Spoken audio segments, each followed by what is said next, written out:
pues todas esas notas o entrevistas o estadísticas o cosas que aseguran que la industria del cómic en México pues era de las más importantes a nivel mundial, ¿no? Entonces, el hecho de que hoy no exista nada de eso, pues definitivamente llama la atención, ¿no? Y es un poco, no tanto encontrar de quién es la culpa, sino más bien entender qué fue lo que pasó y por qué si una industria tan boyante y tan grande como era la industria del cómic mexicano, pues al final terminó desapareciendo, ¿no? Entonces, eso es una señal importante de que cualquier negocio, cualquier industria mal administrada, mal manejada, pues va a desaparecer sin mayor problema, ¿no? Y bueno, pues hay que ver también qué tanto de eso le está pasando a otras industrias del cómic, ¿no? O sea, porque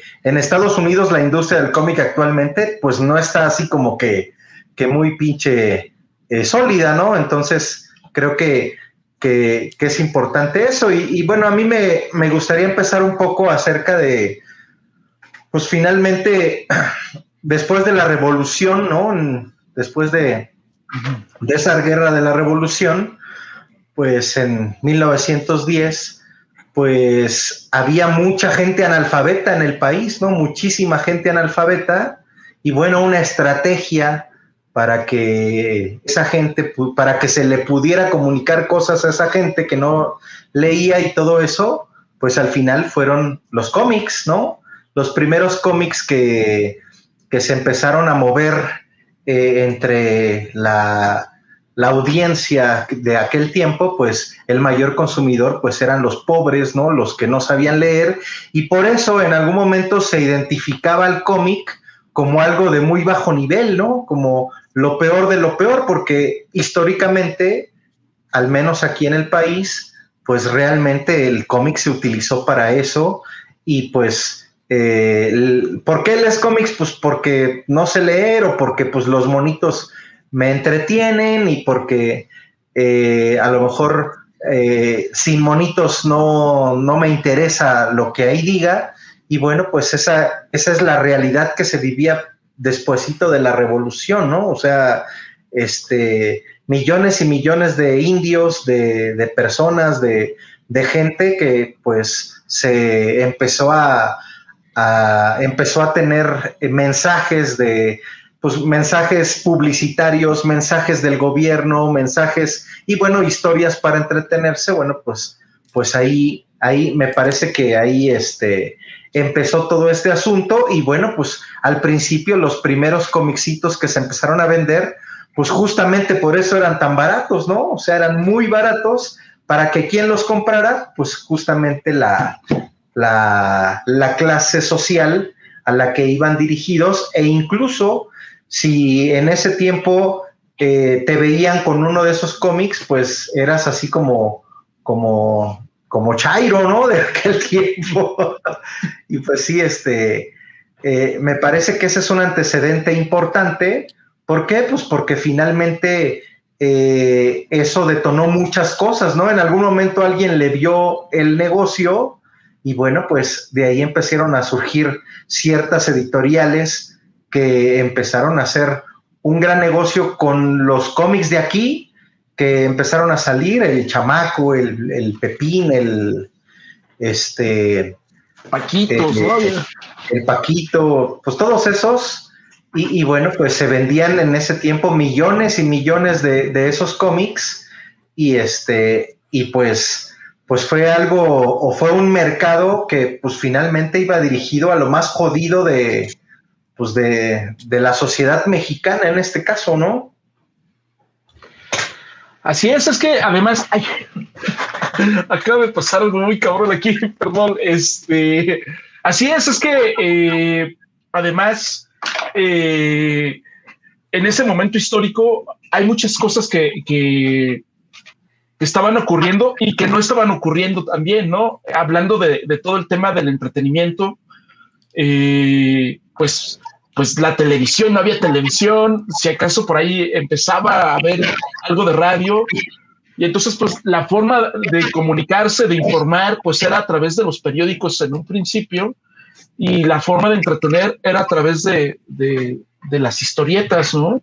Y era algo que por muchos años gobernó como entretenimiento. Es algo que fue muy importante, ¿no? Algo que siempre he mencionado que a mí en lo particular me gustó mucho del rollo de la historieta, de los cómics, es que a diferencia de la televisión, que por ejemplo yo como niño me tocó mucho televisión, pero que con los cómics, ¿no? Y con los libros también, pasa eso de que tú puedes estar leyendo un cómic, detenerte, dejarlo, irte a comer, regresar y terminarlo, y al ratito, o sea, terminarlo y volverlo a ver si quieres, ¿no? Volverlo a leer, ¿no? Brincarte, regresarte a las partes que más te gustaron. Y eso es algo que tiene un valor poderosísimo, ¿no? Porque además, como entretenimiento, pues está en tu control, ¿no? Ningún libro y ningún cómic